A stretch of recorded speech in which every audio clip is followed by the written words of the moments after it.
Last Halloween, I was sitting by a fire just like this one. Same cold air, same smell of smoke and wet leaves. The kind of night where your breath hangs in front of you and the woods feel too big. There were 5 of us that night, laughing, drinking, daring each other to tell the worst ghost story we knew. You know how it is, the kind of laughter that feels a little forced, like you're trying to prove you're not afraid. But something felt off. About halfway through the night, the fire started burning lower, even though no one had stopped feeding it. The wood was dry, the sparks were alive, but the flame kept shrinking, like it was being smothered from the inside. Then the woods went silent. No wind, no crickets, just that low, heavy quiet that makes your heartbeat sound too loud. And then, without a sound, one of us, Evan, just wasn't there anymore. No scream, no footsteps, no sound of movement. 1 second, he was across the fire from me, grinning like an idiot, the light on his face. Next second, gone, like the dark had swallowed him whole. We thought he was messing with us. We called his name, laughed, waited for him to jump out. But when we started looking, there was nothing. No footprints in the dirt, no trail, just the fire, still burning brighter now, brighter than it had been all night. We searched until dawn, never found him. The cops said maybe he wandered off drunk, got lost, fell somewhere. But I was there. I know what I saw, or what I didn't see. And the weirdest part? When I came back to that spot the next night, the ashes were cold, but as soon as I struck a match, the fire came back like it had been waiting for me. Same way it's burning right now. Same color. Same sound. And sometimes, when I stare into it long enough, I swear I see him. Just a flash, eyes wide open, staring back from inside the flames. So, if you're sitting here now, close enough to feel the heat, don't look away. Don't turn your back on the fire. Because once it takes someone's name, once it remembers a story, it always wants another. The forest had been silent for years. Too silent. When the 6 of them returned to Black Pine Camp that Halloween night, the air felt heavier, like something was waiting. The trees leaned close, their skeletal branches locking overhead, trapping the last light of the dying sunset. By the time the first match struck, the forest was already listening. Tyler was the one who started it. He said they should come back one last time, like when they were kids, to tell stories, drink, and pretend they weren't all afraid of how life had changed them. But none of them admitted how uneasy they felt about the place. The ground was wrong. The air was too still. And when the fire caught, the flames didn't rise, they pulled inward, like something beneath the earth was breathing through them. They sat in a circle, faces half lit, half swallowed by shadow. The woods surrounded them, like an audience that hadn't blinked in centuries. That was when Tyler pulled out the book, old, leather-bound, the kind that looked like it should have stayed buried. Its cover was blackened by time, the corners eaten away by moisture and age. When he set it on his lap, a faint hiss escaped the fire like steam from a deep wound. No title, he said, tracing the cracked spine with his thumb. But the seller called it The Book of the Dead Fires. Jenna laughed. That's dramatic. Tyler smiled, but there was no warmth in it. It's supposed to be a collection of true ghost stories, ones you're only meant to tell by firelight. As he opened it, the fire shifted, spitting sparks. Every flame bent slightly toward him, stretching like orange fingers. He read the first line aloud. Once spoken by firelight, the dead will hear their names. Something in the woods cracked. Not a branch, not an animal. Something closer. Marcus turned his head sharply. You hear that? No one answered. The wind rose, sudden and cold, swirling around the circle. The fire dimmed for half a second, just long enough for the dark to breathe. Then it came back, brighter than before. Let's make a pact, Tyler said, his voice steady, eyes reflecting the flames. Everyone tells a story tonight. No leaving, no chickening out. If we start it, we finish it. The others hesitated. Then, one by one, they nodded. And when their hands met over the fire, something unseen moved between them. Cold, sharp, curious. The pact was made. The forest sighed, and the fire smiled. The fire was alive now. Not in the way all fires breathe and twist, this one watched. Every flicker carried intent. Every spark that leapt skyward seemed to hesitate mid-air, as if it wanted to fall back in. Tyler sat closest to it, the cursed book open across his knees. The flames shimmered, reflecting red in his eyes. Around him, the others whispered nervously, half expecting the whole thing to be a prank. It wasn't. The fire hissed when someone laughed. It flared when someone spoke. It was reacting, feeding. Lily was the first to notice the words at the bottom of the open page, faintly inked and nearly lost to the burn marks that scarred the paper. Do not break the circle. Do not let the fire die. Once the story begins, the fire must eat until dawn. She frowned. What does that mean, eat? Tyler didn't answer. He was staring at the text, his lips moving silently, as if he were reading something none of them could see. The flames curled toward him like vines, orange and hungry. Then the sound came again from the woods, a whisper, low, dragging. It didn't sound like wind. It sounded like words. Jenna turned. Who's out there? No reply. Just the fire crackling too fast, too loud, like a pulse trying to match their fear. Marcus stood, breaking the fear. Circle of light. The second his boot hit the dark, the flames shrank. The temperature dropped so fast, the air itself seemed to freeze. Marcus, Tyler snapped, his voice suddenly sharp. Don't. But it was too late. The forest exhaled. A shape moved between the trees, pale, tall, the outline of something that didn't belong to the world of living things. For a moment, they thought it was just smoke. But smoke doesn't blink. It stared back. Marcus stumbled, backing toward the circle again, his breath ragged. When his foot crossed back into the ring of firelight, the flames roared upward, as if swallowing the darkness whole. And then, just as suddenly, they went still. No one spoke. The fire burned steady now, unnaturally, so the logs untouched, no wood consumed. It wasn't burning them. It was using them. Tyler's voice trembled as he read the next line aloud. To tell a story is to call something home. Speak wisely. For once named, they will. Come. The fire cracked open like a mouth. And the first story began. The fire popped, sending a spray of embers into the cold night air. One of them drifted across Tyler's shoulder and burned out midair, a tiny star dying before it could fall. Jenna leaned forward. I'll go first, she said. Her voice wavered, though she tried to sound brave. The flames seemed to shift toward her, casting her face in a feverish glow. She drew a breath, and the forest leaned closer to listen. This story, she said quietly, is about a girl who lost her way in these woods and found something that wouldn't let her leave. The fire crackled. Somewhere in the dark, an owl screamed. They called her the Lantern Girl.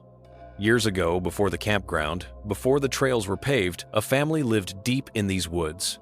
The daughter, Elsie, was only 12 when her mother fell sick one October.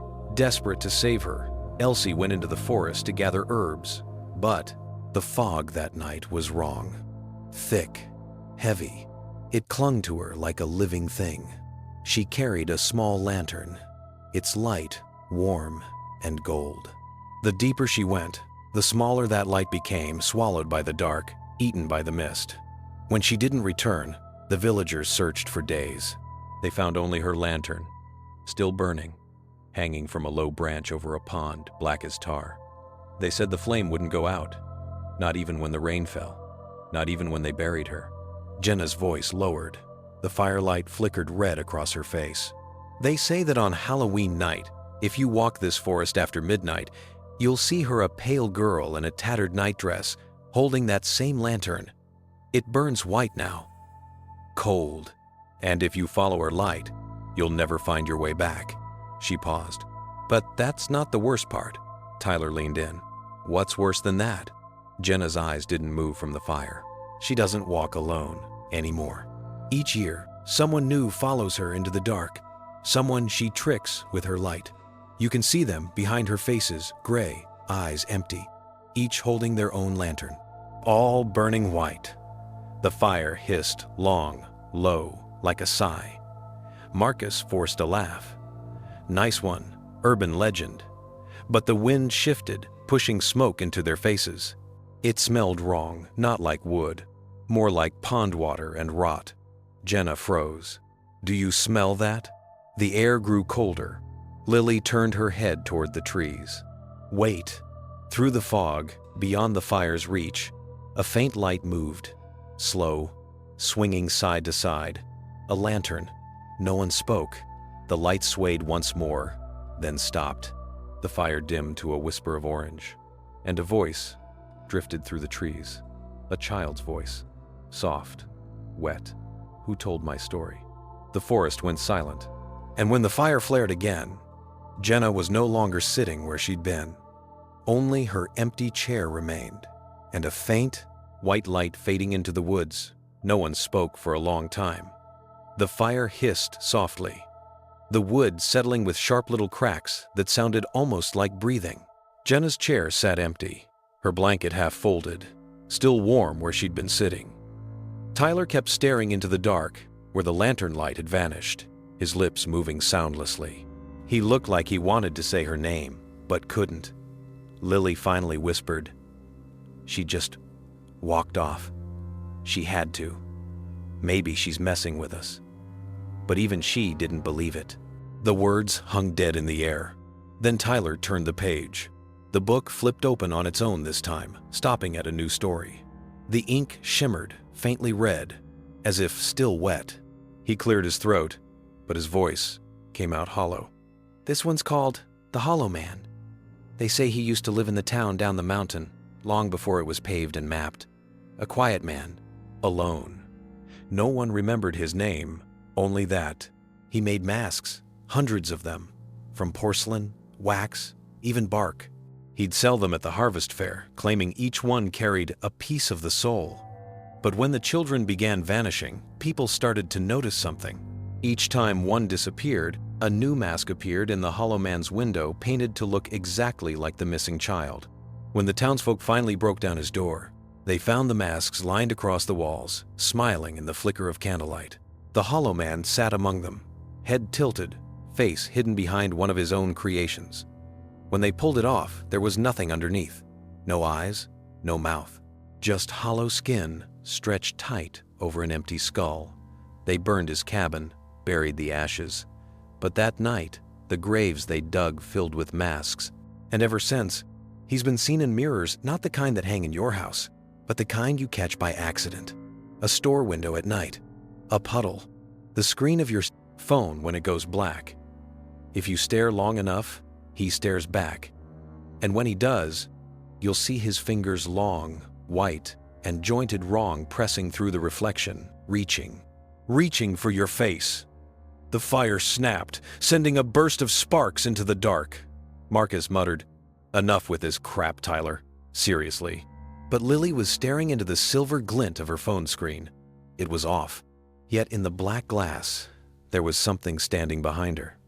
No features, no eyes, just a white shape, smooth and shifting, like skin without a face. She dropped the phone. It hit the dirt, screen cracking down the middle, but not before they all saw it. A reflection in the broken glass, a man standing behind them in the circle, and then he was gone. The woods swallowed the sound of their screams, leaving only the fire burning low, steady and hungry. On the open page, new words were searing themselves into the parchment, smoke rising from the ink. 2 stories told, 2 souls taken. The fire must eat until dawn. The forest had grown darker. Not in the usual way. Night deepens, this darkness moved. It shifted between the trees, thick and breathing, as if the shadows themselves had a pulse. The fire burned lower now, its light dimming to a blood-orange glow that barely reached their faces. The cursed book sat open on Tyler's lap, whispering as its pages turned on their own faint, dry sounds like fingernails dragging over paper. No one had mentioned Jenna's name again, or the thing they saw behind Lily. But their silence said everything. When Tyler spoke, his voice cracked. The next story's called Ashes in the Wind. They say there was once a town not far from here, a place that burned every Halloween night. No one remembered who started it or why. But each year, as the leaves turned red and the moon rose high, the townsfolk would gather for their great bonfire. It was their celebration and their warning. Because long ago, a woman had been accused of witchcraft there. She was tied to a post at the edge of the woods, her hair slick with oil, her lips moving in silence as the flames rose. But before the fire swallowed her, she said something that chilled them all. "If I burn, you'll burn too. Not today, but every year, forever." The next autumn, on the same night she died, the wind returned. It howled through the town like a scream, ripping roofs from houses and sending sparks flying from every hearth. By midnight, the fire had begun again, this time on its own. The townsfolk tried to flee, but the wind chased them, twisting through the streets, fanning every ember into an inferno. When dawn came, the whole town was ash. Every year after, travelers claimed to see it, the ghost of that fire still burning in the hills, a flicker that moved against the wind, a town that burned and rebuilt itself endlessly, and if you ever followed the smoke, you'd find them there. Dancing silhouettes, faces half melted, whispering in the flames. They say the witch's spirit still gathers her own each Halloween night, calling for anyone who lights a fire too close to her woods. As Tyler spoke the last line, a gust rolled through the camp, sudden and violent, scattering embers into the air. The fire flared, roaring up taller than before, twisting into a shape that looked almost human. For a moment, they could swear they saw her, the outline of a woman standing inside the fire, hair flowing like smoke, eyes glowing white. Then she was gone. But the smell stayed: smoke, charred wood, and something else beneath it, burnt skin. Lily coughed, waving away the haze. This isn't right." Tyler looked down. The cursed book's page was blackened. The words he'd just read were gone, scorched away. In their place, new letters began to bleed through the parchment. 3 fires burn, 3 souls feed. The forest remembers. The wind picked up again. It carried ash. But when it landed on their hands, it wasn't ash. It was flakes of skin. By now, the fire had become something else. It no longer crackled, it breathed. Each time the wind moved through the clearing, it inhaled. The flames bowing inward, then exhaled, sending sparks spiraling into the dark sky like dying souls escaping smoke. The campers sat motionless, pale faces painted in the orange glow. None of them wanted to admit what they already knew, that the stories were no longer stories. Each one was feeding the thing that now pulsed in the center of their circle. Tyler's hands trembled as he turned the page. The paper felt warm, almost alive, and a low hum vibrated through his fingers. When he looked down, the next title had already appeared: The House That Waits. He swallowed hard and began to read. There was a house at the edge of the old road, a crooked thing built of blackened timber and moss, leaning as though it were listening to the earth below it. No one remembered who built it or when. The locals called it the Waiting House. It appeared in different places, sometimes on a hill, sometimes by the river bend, but always near travelers who'd lost their way. The door would be open, a single candle glowing in the window, inviting them in from the cold. Those who entered never came out the same. One man said he found himself inside a room that wasn't his, filled with furniture that changed when he blinked, chairs that turned to bones, mirrors that showed him decades older. Another claimed that when he tried to leave, every door led back to the same room over and over, and in the corner of that room, sitting perfectly still, was himself. But the worst tale was about a woman who stayed the night there. She said the walls whispered to her, softly at first, her name, her secrets, her dreams. By morning, the whispering stopped. When she looked in the mirror, her reflection smiled back with someone else's eyes. The fire flinched, spitting hot sap that burst into the air like blood.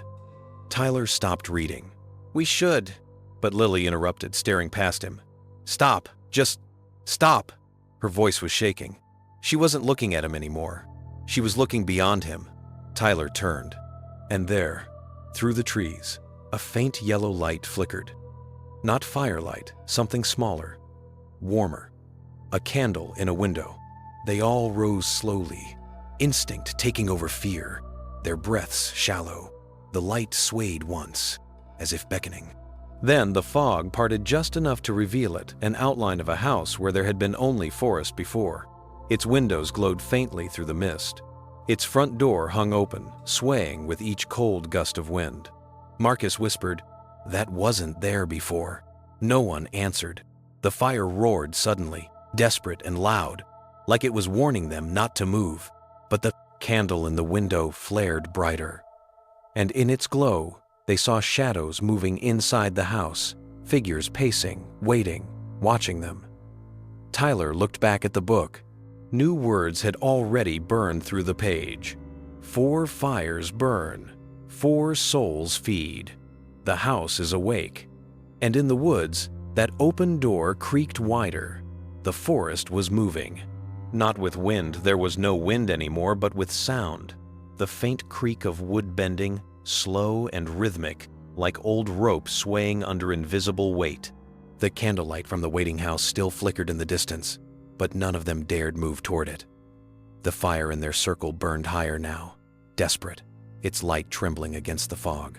Tyler turned another page, though his fingers bled from gripping the cursed book too tightly.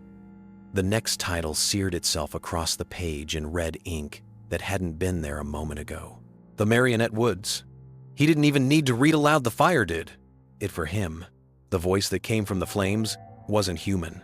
It was layered hundreds of whispers, speaking in unison. And so, the story began.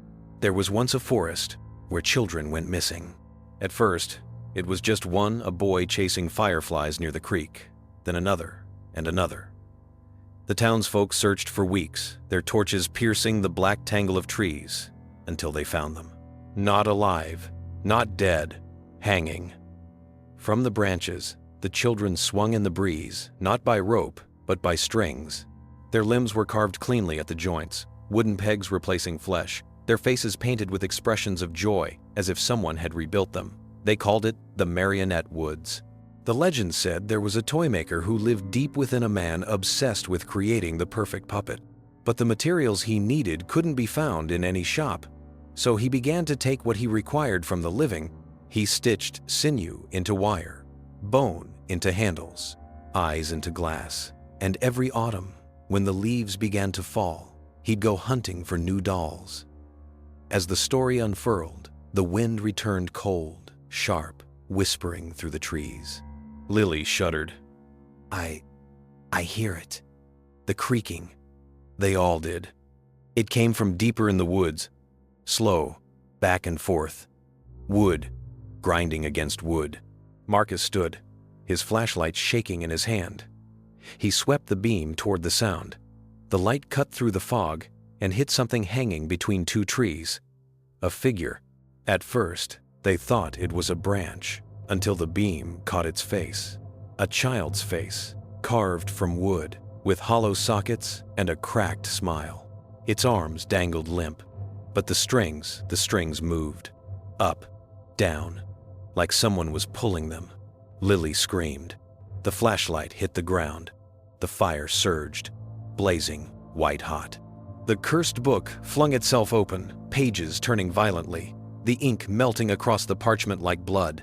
The whispers grew, louder. Dance with us, dance with us, dance with us.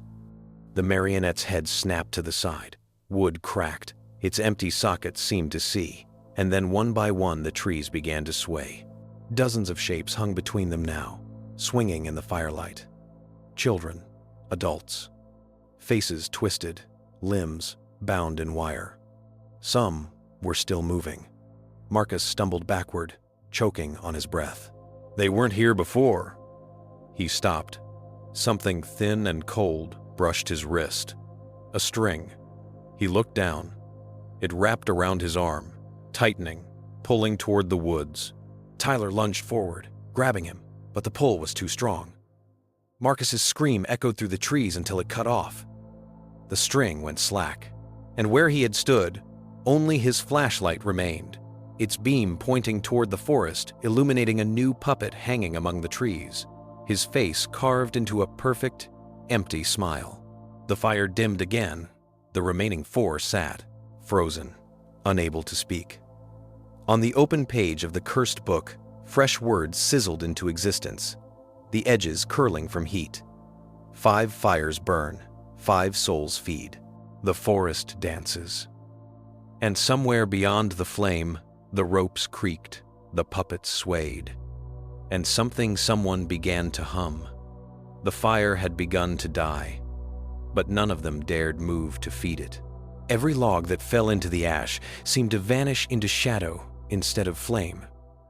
The woods had gone silent again, not the quiet of peace, but of listening. Lily sat trembling, her eyes fixed on the book that now pulsed like a heartbeat. "Close it," she whispered. "We have to close it." But before Tyler could reach out, another page turned on its own. The edges smoked. Words bled through the parchment like something alive was writing from beneath. The caller in the fog. The fire cracked open like a scream. Long ago, the people of a small lakeside town learned never to answer a voice calling their name after dark. The fog there came thick as wool, rolling down from the hills every autumn night, swallowing paths, houses, even whole boats on the water. But sometimes, within that suffocating gray, people would hear it, a familiar voice, a mother, a lover, a child, always saying the same thing. "Come here, I can't see you."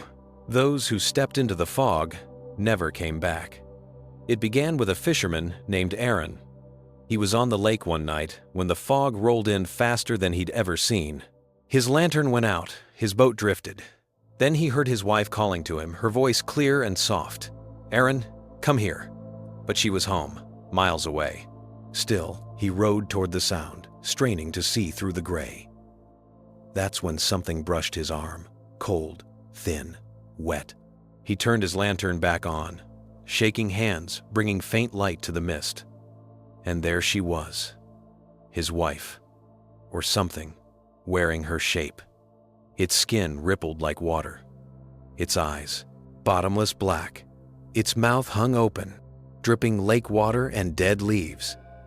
"Come closer," it said. The next morning, his boat washed up empty, 2 sets of wet footprints leading into the trees. As the story spilled out, the campers could see it too. The fog around their circle had thickened, sliding between the trees like fingers searching for warmth. Lily's breath hitched. "We're near a lake, aren't we?" No one answered, because a sound had joined the fire's crackle, a faint, distant call. "Tyler?" It came from the trees, soft, familiar. Tyler froze, his little sister's voice, the same one he'd heard 1,000 times back home. "Tyler, come here, I can't see you." He stood up before he realized he was moving. The others stared, speechless, as he walked to the edge of the circle, firelight fading from his face. "Stop," whispered Lily. "That's not her." But the voice came again, closer this time. "Please, Tyler, I'm cold." He stepped into the fog. They heard him for a few seconds, his breathing, his footsteps, then silence, and finally, the sound of something dragging across the ground. Lily screamed and grabbed the flashlight, aiming it into the mist. For one fleeting moment, they saw him, Tyler, standing at the edge of the trees. But something had changed. His skin looked pale, almost translucent. And when he opened his mouth to speak, the voice that came out wasn't his. "Come here, I can't see you." The light flickered, and he was gone. Only the fog remained. The fire flared violently, sparks exploding like dying stars. The book snapped shut, its cover now wet with condensation, as if it had been left beside a lake. Lily fell to her knees, whispering through tears, "We have to end it. We have to stop reading." But when she looked up, she saw the truth. The fire had already chosen. The book was opening again. The next title, forming in blood red ink, and behind her, in the fog, came a whisper. "Lily, come here." By the time the next page turned, the fire had stopped burning orange. It glowed a strange, dull white, like bone dust caught in heat. The sound of the forest faded into that eerie emptiness, the kind that makes your heart race even though nothing moves. On the open page, the title bled through slowly, one letter at a time. The Hollow Smile. Lily's voice cracked as she whispered, "No more. Please, no more." But the book didn't listen. The wind howled through the trees, and the story began on its own. There once was a town called Eldenmere, where no one ever frowned. Not because they were happy, but because they couldn't stop smiling. It started with a woman named Clara. One morning, she woke to find her face stiff, her lips curled upward in a smile that didn't belong to her. Her cheeks ached, her skin burned. But no matter how hard she tried, her smile would not fade. The doctors said it was a seizure of the facial nerves. The priest said it was joy blessed by heaven. But when they buried the first corpse, the undertaker couldn't close the mouth. It was stuck, grinning through rot. Within weeks, the sickness spread. People would wake at dawn, stretch, yawn, and smile, their lips trembling, muscles spasming, until the expression locked in place. They laughed as they bled. They giggled as they wept. And when they screamed, it came out sounding like laughter. The town's children began to sing songs about it. Smile wide, smile deep. Smile when you're fast asleep. Those who tried to hide their teeth found them falling out, one by one, replaced with something else. Tiny bone-white crescents growing from the gums, sharper than before, teeth made for tearing. Lily stared into the fire, wide-eyed, as the images twisted in her mind, smiling corpses, bleeding laughter, faces frozen mid-hysteria. The voice from the flames deepened, distorted, almost amused. Would you like to see them smile? A sound echoed from the dark faint. At first, he. It was coming closer. A shape moved beyond the tree line, a silhouette tall and thin, its face reflecting the firelight. Not because of light, but because of teeth, rows of them. Its grin stretched ear to ear, skin splitting from the strain, black gums glistening like oil. And even as it stepped closer, it laughed. Not a human laugh, but a choked, gasping sound, like air escaping a corpse. Lily clamped her hands over her ears. Make it stop! Make it stop! But laughter needs no permission. One by one, the others began to smile too, their jaws tensing, lips cracking. Blood dripped down their chins as their faces locked into wide, horrid grins. Smile wide, smile deep. The shadow crept closer, its teeth reflecting in their eyes now. Smile when you're fast asleep. And when it reached the edge of the firelight, its laughter stopped. In the sudden silence, it whispered in a voice made of hundreds, "Now it's your turn." The fire went out. When the sun rose over the forest, all that remained were footprints around a cold ring of ash and 5 new faces carved into the trees, smiling forever. The book sizzled shut. Smoke rose from its cover, but the edges still twitched, as if another chapter already clawed to escape. The next title began to form, faintly glowing through the soot, The Silent Choir. The fire didn't roar this time, it whispered. Thin tongues of pale flame curled around the blackened logs, flickering weakly like candlelight in a crypt. The book sat motionless in the dirt before them, its pages shifting as though stirred by breath that wasn't theirs. No one dared touch it now. And yet, as if summoned by the weight of silence itself, the next story began to form across the page in smoldering ink. The Silent Choir. There was once a church at the edge of a forgotten valley, built by monks who swore vows of eternal song. They called it the Chapel of St. Illyria, and its bells were said to ward off the darkness that crept between the mountains. Every dawn, the choir sang. Voices rose through the mist, men, women, children, blending into a harmony that was said to keep the dead asleep beneath the earth. But one winter, the song stopped. A blizzard buried the valley. When travelers finally found the chapel again, they said the air inside was wrong, heavy, humming with something alive. The monks were still there, every one of them, kneeling, mouths open, frozen in song, their throats blackened, their eyes rolled white, and yet when the wind passed through the chapel's shattered windows, it carried their voices, soft, endless. A choir that never stopped singing. Lily stared into the fire, the reflection of the flames dancing in her eyes. Why do all these stories sound like they're here? She whispered. Because they were. Somewhere deep in the woods, beyond the fog, came a low hum. At first it sounded like the wind, then like voices, dozens of them, soft, wordless, singing. The air grew colder, vibrating with the resonance of something vast and unseen.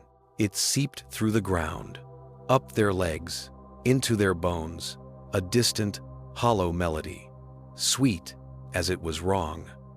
Marcus covered his ears. No, that's not real. That's... Lily's breath fogged as she whispered. It's coming closer. The fire dimmed to a thin ring of light. The singing grew louder. Now they could make out words, though not in any language they knew.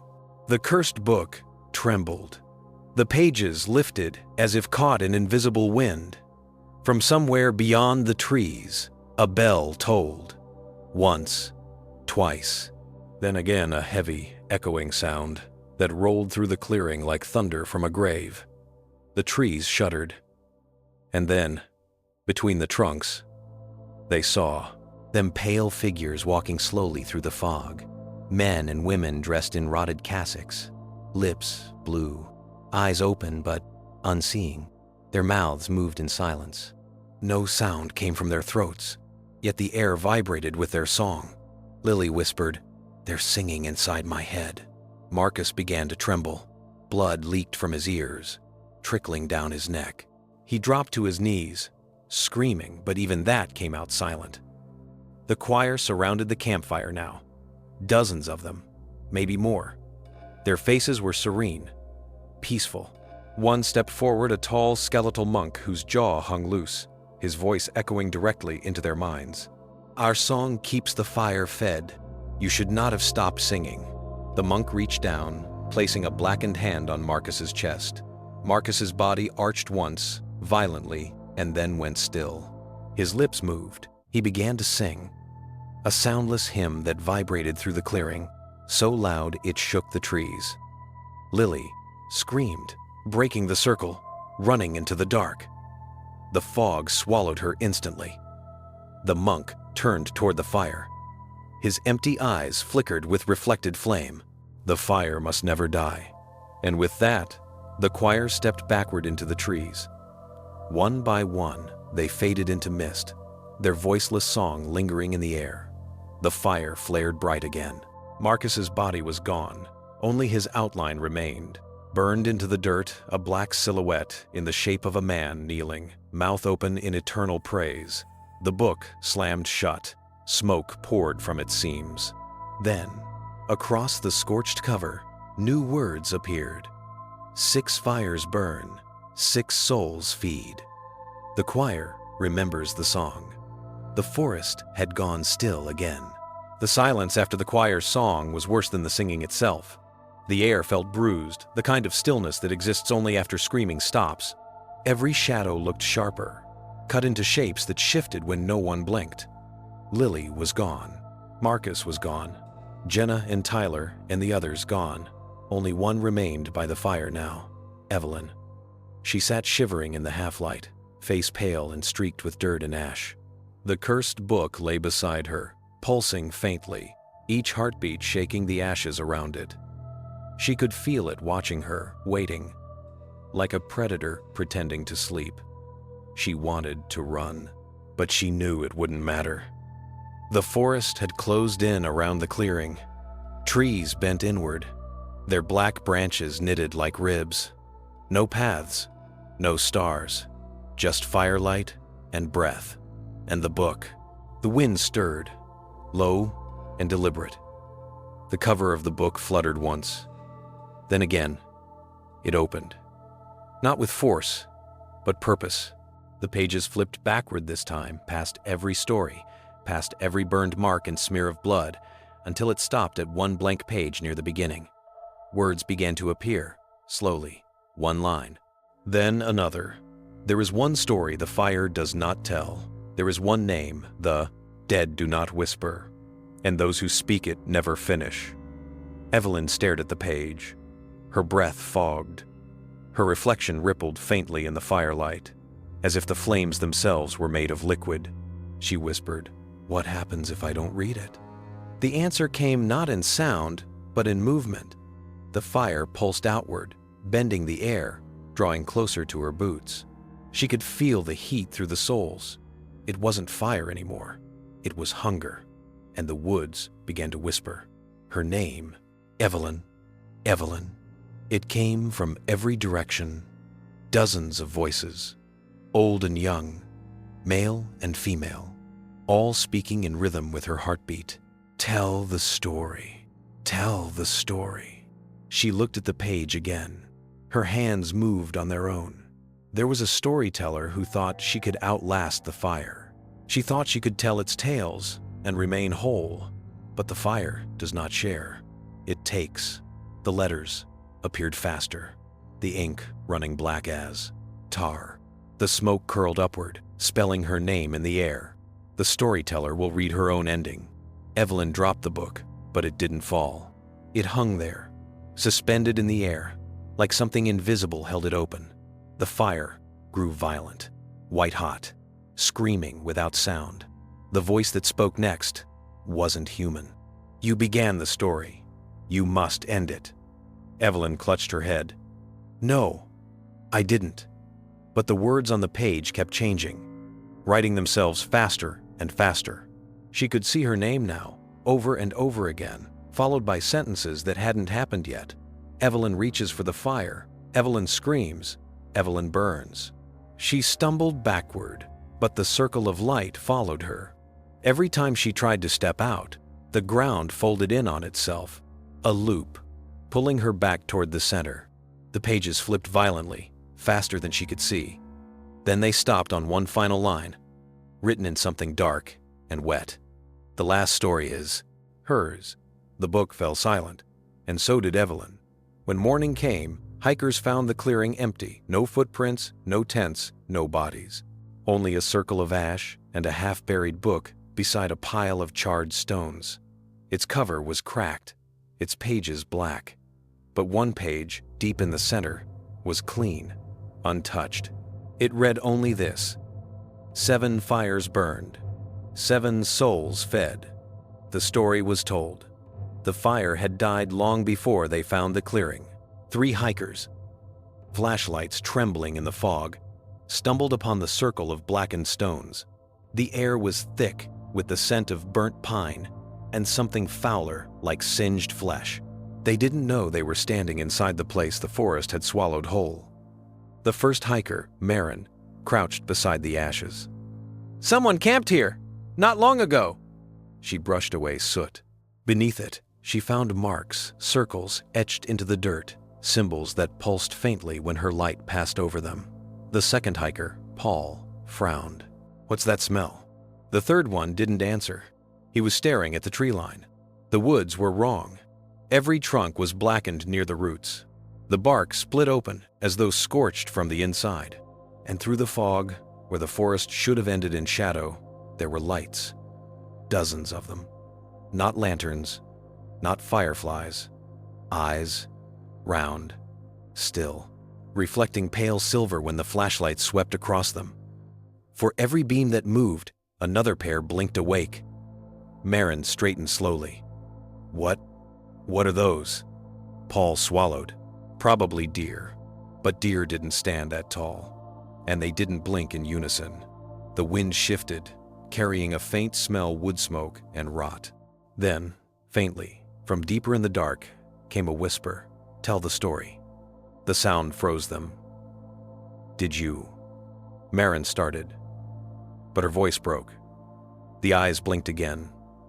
Closer this time. The third hiker stepped back, sweeping his light toward them, and stopped breathing. Because the beam didn't land on animals. It landed on faces, pale, eyeless faces, carved from bark and flesh. Human shapes bound to the trees, their bodies stretched into the wood, their skin fused with the trunks. Dozens of them, watching without eyes. Their mouths were open, their lips charred black. And deep within those hollow mouths, faint embers glowed. Not dead, not alive, waiting. Paul dropped his pack and ran. The forest responded instantly, the fog closing like a living thing, trees bending to block his path.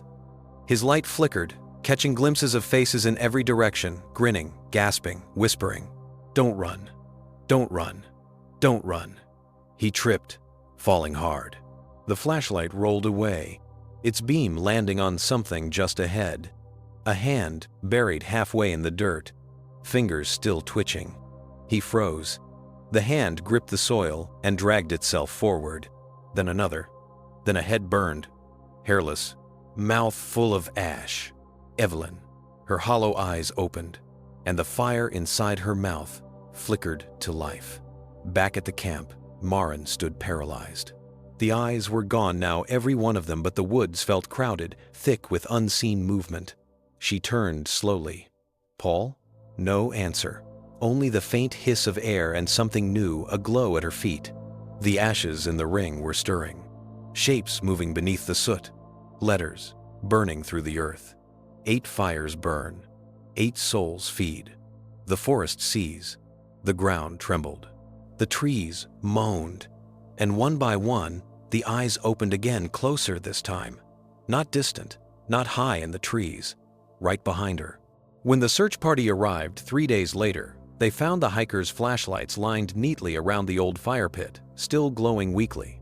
The trees surrounding the clearing had faces carved into their trunks, rough, uneven, each one frozen mid-scream, and from within the bark, faint golden lights shimmered like eyes peering out from a world just beneath the surface. The fire pit was cold, but deep in the ashes, something pulsed once, a heartbeat. There were no more birds in the forest, no insects, no sound at all, only the wind, or what pretended to be wind. It moved through the black trees like a breath held too long, whispering syllables that weren't quite words. To anyone who listened long enough, it began to shape itself into voices they knew, voices they trusted. That was how it began every time. The collector found you through sound. The story came from a woman who claimed she had spent one night in these woods and survived. Her name was Elise. She'd been found wandering the roadside at dawn, her lips trembling, her throat raw and scarred. She couldn't speak for days when she finally did. Her first words were, "Don't answer your own name, because in the woods," she said, "someone else will." The collector of voices had no body, no face. It was said to be a thing that lived between the echoes, a creature that could not create sound, only steal it. Every time someone screamed, whispered, or even breathed too loudly in the forest, it listened. And once it heard your voice, it kept it. People said that when the wind rustled through black pine, you could hear the whispers of everyone who ever vanished there. 1,000 voices overlapping like water, murmuring, pleading, laughing in the dark. But if you ever heard your own voice among them, it was already too late. The new campers never knew this story. They'd come for ghost hunting, recording EVP sessions near the cursed clearing. 4 of them. Their names would not matter for long. They carried cameras, recorders, phones, all blinking red with the promise of evidence. But every recording they made came back the same.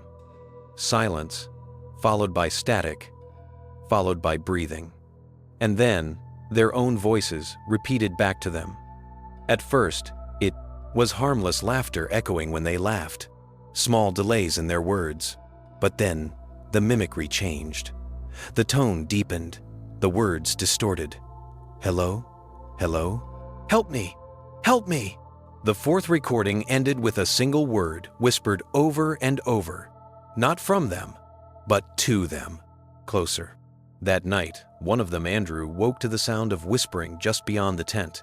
He thought it was his friend, whispering a prank. But when he stepped outside, flashlight in hand, he saw no one. The light flicked over the trees. The air shimmered like the fog was alive. Then he heard it, his own voice. "Andrew, come back inside." It was perfect. The same tone, the same pitch. It even sounded tired, annoyed, just like him. He froze. "Andrew, come here. It's cold." He turned toward the sound. His flashlight wavered. The beam hit a tree, and something stepped from behind it. It was him.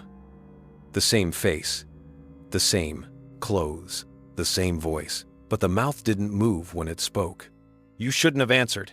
The sound hit him like a physical blow, a vibration that split his ears and made his eyes bleed. He tried to scream, but his voice didn't come out, because it wasn't his anymore. In the morning, the others found only the recorder still running. The playback was clear, heavy breathing, footsteps. Then Andrew's voice. "You shouldn't have answered," followed by 100 other voices whispering the same words, blending into one, a wave of static and terror. The cursed book turned its page on its own, the ashes swirling at its base. 9 fires burn, 9 souls feed. The forest speaks. And somewhere beyond the clearing, the wind carried a sound that didn't belong to the wind, a voice caught in the air, trapped forever. It whispered softly, almost tenderly. "Shh, I'll keep your voice safe now." Somewhere deep in the woods, hidden behind mist and pine, there is a valley the maps no longer show. The people who once lived near it called it Black Hollow. And in the center of that hollow stood a bell tower, crooked, black with age, leaning like a weary sentinel over the graves beneath it. No one remembered when the bell was built. No one remembered who had cast it. But they remembered what it did. Because every time it tolled, someone died. And worse, sometimes, it rang before they did. The legend began in the winter of 1887, when a miner named Joseph Brannigan heard the bell ring at midnight. He laughed, thinking it was the wind, but by dawn, he was gone, buried alive in the shaft that collapsed while he slept. After that, people started to count the tolls. 1 ring, 1 death. 2 rings, 2 gone. When it reached 12, the valley buried an entire family. The villagers stopped going near the tower. They built fences, then crosses, then nothing at all, as if pretending it didn't exist might silence it. It didn't, because the bell never needed hands to ring. Now, in the present, the cursed fire flickered weakly, and the forest around it began to hum. The last 2 campers, those still clinging to sanity, watched as the next story bled through the book's pages in dark red script. The bell at Black Hollow. Lily trembled. "No, not this one. My grandmother used to tell this." The air grew cold. Then she told it too. A voice murmured from the flames. The story wasn't just about death. It was about invitation. The bell didn't call out for those already dying. It chose who would die next. It listened for the names spoken near the hollow and echoed them back at midnight. Once your name was spoken by the bell, you didn't hear it right away. You'd go about your life until the faint sound reached you. A single, perfect toll. Clear, cold, and the echo always came from behind you. The sound began again, now faint, far off. Gong. The fire flickered blue. The cursed book trembled. Lily froze. That wasn't real. That was part of the story. Gong. It came again, closer this time, shaking the air in their chests. They could feel it in the dirt, in their bones. The sound wasn't heard. It was felt. Tyler stood, scanning the trees. It's just wind. Or maybe gong. This time, the fire went out. The dark rushed in. The only light was the moon, faint and sickly through the mist. And in that dead silence, the 4th toll came distant yet whisper close, like it was coming from inside the earth itself. Then came the whispers. Voices, layered and broken, chanting with the rhythm of the bell. The hollow calls. The hollow calls. Lily backed away, trembling. Tyler. She turned. Tyler wasn't there.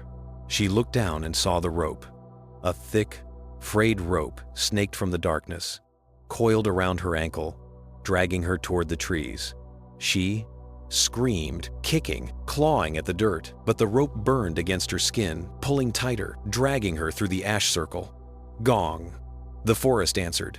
The trees bent inward, and from the shadows ahead, she saw it, the bell tower, crooked, impossibly tall, rising where no structure should stand. Its bell swung slowly in the windless air, each movement accompanied by that impossible sound.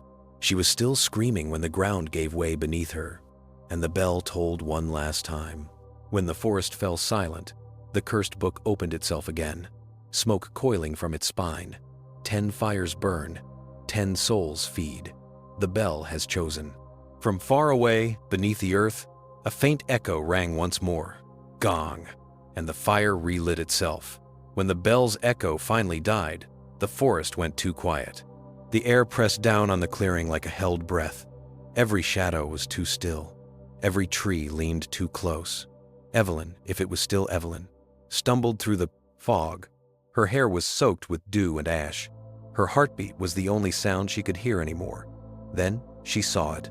A cabin, half sunk into the earth, its roof sagging, its windows black as eyes. It looked like it had grown from the ground itself, twisted branches for rafters, bark and dirt for walls. Smoke rose from its chimney. Someone or something was home. She approached slowly, the ground soft beneath her boots. The fog thinned just enough for her to see that the cabin was pulsing, its walls expanding and contracting with a rhythm that matched her heartbeat. When she reached the porch, the wood flexed under her weight. The boards were warm. She hesitated at the door. There were no hinges, no handle, only a seam. Still, it opened. Inside, the air was damp and heavy. The floor sloped downward, the planks slick with moisture. It smelled like moss, wet wood, and something sweet beneath it, something rotten. The fire in the hearth flickered weakly, but no logs burned there. The flames danced over shapes that looked too smooth, too pale. Bones. A faint heartbeat echoed through the cabin's walls. Every surface, floor, ceiling, door thumped softly, like a pulse. Evelyn stepped back, choking. The wall behind her shifted. She turned. A pattern moved beneath the wallpaper veins. Thick, dark, snaking upward from the floorboards. The cabin was alive. A whisper came from the hearth. Warmth? Feed the flame. The fire brightened. It is cold outside. Stay. The door sealed shut with a wet, muffled sound. Evelyn ran to it, pounding until her hands were slick with blood. The wall beneath her fingers rippled like skin. Stay. A voice crawled through the room, deep and wet, speaking from everywhere at once. Every story leaves a home behind. Every fire needs a place to rest. The floor split open. Beneath it, darkness, not soil, flesh. A vast, open cavity pulsing with slow, labored breaths. You told the stories. Now you will live in them, Evelyn screamed. The cabin shuddered. The floorboards flexed and bent upward, like ribs closing around her. She was dragged downward, her body slipping through the warm, pulsing floor as if into mud. The walls moaned. Her last breath disappeared beneath the sound of wood grinding against bone. The cabin exhaled. And the door, the one that hadn't existed before, opened. By dawn, the forest was calm again. The cabin stood quietly in the fog, motionless. Its windows shone faintly, the glow of a fire burning somewhere deep inside. If you listened closely, you could hear it breathing. And sometimes, when the wind passed through the trees, a voice whispered from its chimney, soft and rhythmic, like a lullaby. 11 fires burn, 11 souls feed. The house has learned to breathe. The moon rose red that night. Not orange, not dusky. Red. It hung over the forest like an open wound, dripping color into the fog below. By the rock at Ibarra, time the new group reached the clearing, the air itself felt wrong, heavy, and metallic, like breathing through blood. They were 5 of them this time. Teenagers. Laughing too loudly. Drunk on rebellion. And beer. They came to play a game. A dare. Passed around on Halloween. The Blood Moon game. The rule was simple. Light a fire in the woods under the red moon. Speak the names of the dead. And wait to see who answers first. They didn't know this was the clearing. They didn't know about the ashes beneath the dirt. or the smell that came when the fog got too thick. They didn't notice how their laughter didn't echo. And when the fire caught, when the first flame touched the night, they didn't realize it burned white, not orange. The leader, Dean, smirked. "All right, whose turn first?" Maya rolled her eyes. "You're such a freak, Dean." "Come on," he said, holding up a scrap of paper. "It's part of the challenge. You pick a name of someone dead. You say it out loud 3 times. If nothing happens, you win. If something does," he grinned, "we run." They all laughed. But their voices sounded strange, hollow, swallowed up by the trees. Dean knelt beside the fire, unfolding the paper. "Okay," he said, clearing his throat. "I call on." The wind blew through, snatching the rest of the words. No one heard the name. The fire hissed. The others leaned in, expecting a trick, but the flames shifted slowly. The red moonlight bled into them until they glowed the same deep scarlet. A sound began, low and rhythmic, like something knocking beneath the earth. Knock, knock, knock. Dean frowned. "That's not funny." Maya shook her head. "I didn't do anything." Then they realized the sound wasn't coming from the ground. It was coming from below it. The dirt near the fire began to rise slow, deliberate, like something pressing up from underneath. A shape bulged from the soil, pushing upward, cracking open like skin. Maya backed away. "Stop, Dean. Stop the game." Dean tried to laugh, but it came out thin. It's just air pressure or something." The fire flared, exploding sparks into the night. And then a hand burst from the ground. It was gray and thin, the skin cracked and dripping soil. Fingers clawed at the air, grasping toward the flames. Dean stumbled backward, falling hard. Another hand broke through beside it. Then a third. The dirt split wider. From the pit, something began to crawl out. It was wearing a mask of bark and ash. Beneath it, the faint shimmer of teeth, not bone, but stone. The fire bent toward it, feeding the thing light. And it spoke in a voice that didn't belong to one person, but hundreds layered together. "Who called my name?" No one moved. Dean's breath hitched. I didn't. You spoke. You invited." The creature rose fully now, tall and angular. Its body, stitched together from mud and roots. Its face was blank except for the mouth wide, deep, lined with glass shards that shimmered red in the firelight. "You play beneath the blood moon. You feed the fire with names. Now the fire will feed on you." The ground quaked. The trees bent inward, their branches black and sharp like claws. The teenagers ran, screaming, but wherever they turned, the forest folded in on itself, paths looping endlessly back to the clearing. Every turn brought them closer to the same place, the same pit, the same red fire. One by one, their voices cut out, until only Maya remained.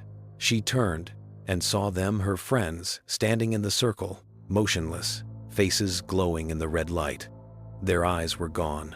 Their mouths were open, singing low, broken hymns. The creature stepped through them, its form dissolving into the smoke. Its voice echoed once more, soft and cruel. "You played the game. Now play, forever." When the blood moon faded, the clearing was empty again. The ashes were warm, and in the dirt lay 5 scraps of paper, names burned through the center of each one. The cursed book sat alone at the edge of the pit. It opened itself and wrote without a hand to guide it. 12 fires burn, 12 souls feed. The moon remembers the game. The forest ended suddenly. No warning, no gradual thinning of trees. Just a hard line between darkness and daylight. Maya stumbled out of the fog and fell to her knees on the asphalt of an empty road. Her hands bled, her face streaked with soot, her eyes wild with disbelief. Behind her, the woods were silent. No wind, no birds, no sound at all. The sun was rising, pale and sickly through the red-stained clouds. She told herself it was over. She'd survived. She had escaped the blood moon. She told herself that until she noticed the shadow, or rather, the lack of one, She was kneeling in the middle of the road. The morning. Light behind her, but there was nothing. No outline, no shape, just empty pavement. Her breath caught. She turned her hands, her body, nothing changed. The light fell, but did not cast. She stared at the ground until tears filled her eyes. No, no, no, no. The wind moved, then gentle, cool. It came from behind her, from the forest, and it whispered, "You left me there."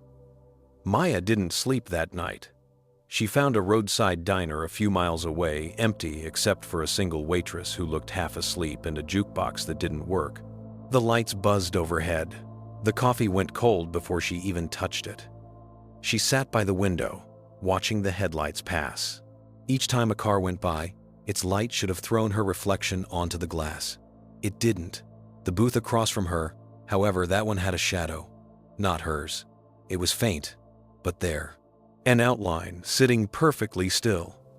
Its head tilted just slightly toward her, as though listening. When she moved, it didn't. When she looked away, it leaned closer. At 2:37 a.m., the waitress finally spoke. "You okay, hun?" Maya jumped. "Do you see that?" The waitress squinted at the booth. "See what?" The shadow. Sitting right there." The waitress frowned. "You're alone, sweetheart." Then she turned, and for a brief moment, just a flicker, her eyes went black as wet stone. But not for long. The lights went out. When Maya came to, it was daylight again. The diner was gone, or maybe it had never been there. She was lying in the middle of the road again. Her hands were clean this time, her skin pale, her body cold. And next to her, stretched perfectly across the pavement, was a shadow. Her shadow. Only it wasn't mimicking her. It was standing, watching, its head tilted, just like before.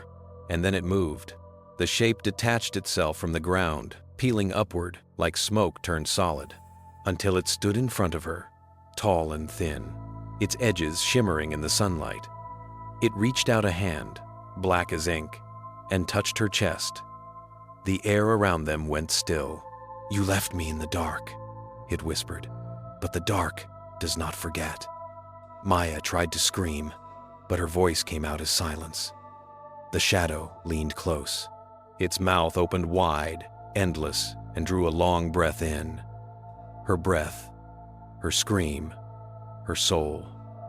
When it was over, the shadow stood alone on the road. The light fell over it, but it cast no reflection. It turned slowly toward the woods. The trees bent. The fog rolled out to meet it. And when it stepped into the darkness, the cursed book opened once more in the clearing beyond. 13 fires burn, 13 souls feed. The shadow remembers its shape. There is a lake hidden deep within the forest, where the trees grow so close together that sunlight rarely touches the surface. Its water is perfectly still, so still it looks solid, like glass laid across a grave. Locals call it Mirror Lake, not for its beauty, but because nothing that looks into it ever sees itself the same way again. They said it began when a group of divers went down there in the early 1980 seconds. The surface shimmered like polished silver that day, unbroken even by the wind. When the first diver descended, the water was crystal clear, but halfway down, she stopped. She saw something below her. Not her reflection. Another diver. Perfectly identical. But it wasn't moving with her. It was moving toward her. The cursed fire whispered the tale now, pages of the book turning themselves in rhythm with the lake's imagined waves. In the reflection world beneath the water, everything lived backward, inverted, and waiting. It wasn't an echo. It wasn't mimicry. It was replacement. When someone stared into the surface too long, their reflection blinked once and then began to move on its own. And when it smiled, the person above always drowned. Because their reflection had decided it was time to trade places. Years later, when the lake was declared unsafe, it was already too late. The divers who vanished never floated back up. But sometimes, on perfectly calm days, people swore they saw faces drifting beneath the surface, pale, soft, and smiling. Not dead, not rotting. Alive. Trapped. That was the legend. But tonight, under the faint glow of the rising moon, the lake had visitors again. A man named Cole, alone, flashlight trembling, drawn by stories he didn't believe. He'd found the clearing by mistake. The trees had guided him there. He crouched at the water's edge, staring down. The surface reflected the night perfectly: stars, treetops, his own pale face. He smiled nervously. "Just a lake," he whispered. The reflection didn't smile back. The air grew colder. The water rippled once, then went perfectly still again. Cole leaned closer. The reflection's eyes widened. Then it moved just slightly. Its lips parted. "You shouldn't be here." Cole fell backward, gasping. He looked up, but the forest was silent, unmoving. He looked back down. The reflection was standing now, inside the water.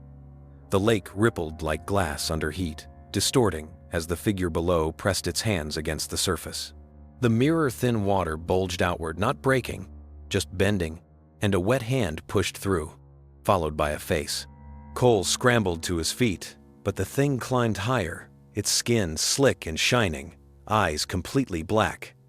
When it spoke, it was his voice, but deeper, hollow. "You look tired. I can take your place." The reflection reached forward and pressed its hand against his chest. The air folded inward. The sound of the lake swallowing returned deep, heavy, endless. Cole gasped, his body sinking through the soil, as if gravity had reversed. His skin paled, eyes dimmed, lungs filling with thick, cold water. And beneath the surface, the reflection smiled. It climbed out. It breathed. By morning, hikers found Cole sitting beside the lake, alive, eyes distant. He smiled when they asked if he was okay. But when they left, the water rippled again, and beneath it, another Cole stared up, banging silently against the underside of the mirror, trapped, screaming. His own smile looking back at him. That night, in the clearing, the cursed book opened on its own once more. Ash drifted like snow. 14 fires burn. 14 souls feed. The mirror breathes above the water now.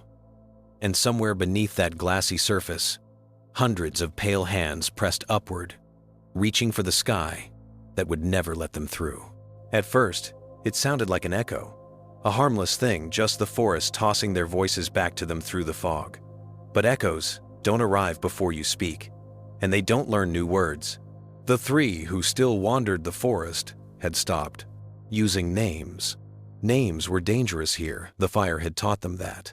They spoke in short, clipped whispers, moving through the dark paths that always looked the same, even in daylight. They didn't realize something else had begun to follow their words. Not their footsteps, their voices. The legend of the one who listens wasn't written in the cursed book. It didn't need to be. It existed before the stories. A being made of sound, or the memory of it, that grew stronger each time someone spoke in its woods. No one ever saw it, but everyone heard it. They said it hid in silence, waiting for speech to wake it. Once it learned your voice, it stayed near, mimicking, repeating, perfecting, until it could talk first. That night, the fog came down again. The last of the campers, Nora, Hale, and Ian, huddled near a dying fire. They didn't talk much anymore. Every time they did, the forest answered, "Who's there? Who's there? Stop repeating me! Stop repeating me!" But the responses weren't perfectly timed now. They came sooner. Too soon. As if the forest already knew what they would say. Ian's hands shook as he stoked the coals. "We need to keep the light. That thing, whatever it is, it only comes when we're quiet." The trees rustled softly. Quiet. Nora froze. "It's close." The voice came again. "It's close." But this time, it came from above. They looked up together. The fog swirled. The branches overhead sagged under something heavy, something large. Shapes. Not human. Not animal. They hung like sacks, shifting, dripping something dark. Hale took a step back. Don't. The word came again this time, from behind them. They spun around. The fog parted. And standing just beyond the light was a shape, tall, thin, featureless, its body rippling like liquid shadow. It leaned forward, head twitching, as if listening to their heartbeats. Nora whispered, "Please, please." It mimicked her voice perfectly. Then it tilted its head, and in a voice deeper and older, it added something new. "Don't whisper. I can't hear your fear when you whisper." The fire flared white, throwing the figure into full view. Its face, if it could be called that, was smooth and wet, like black glass stretched too thin. Beneath the surface, faint shapes, writhed mouths, eyes, faces, as though hundreds of people were trapped inside it, screaming soundlessly. Ian screamed. The thing straightened, and a moment later, his scream came back louder, stronger, and from every direction. He clamped his hands over his ears, but it didn't help. The sound came from inside his skull. I listened. Now, it's my turn to speak. The air cracked. The sound that followed wasn't just noise. It was pressure. Branches splintered. The fire guttered. The ground itself seemed to pulse. And then, all at once, the screaming stopped. The woods went still. When Nora opened her eyes again, she was alone. The fire was out. The fog had thickened so much that she couldn't see her hands. And then, Nora. Her breath froze. Nora. She turned slowly. Her own voice called to her from the dark. "I can hear you breathing." She ran until her legs gave out. The fog thinned for a heartbeat, just enough for her to see a lake ahead, the same mirror-flat water from before. She crawled to it, sobbing, staring into the reflection. But this time, she didn't see herself. She saw the dark shape standing behind her. It leaned close to her ear. "Your turn to listen." The water rippled. Her reflection screamed, and the sound of it carried through the woods for hours after she was gone. The cursed book opened on its own again, its pages fluttering as if caught in invisible wind.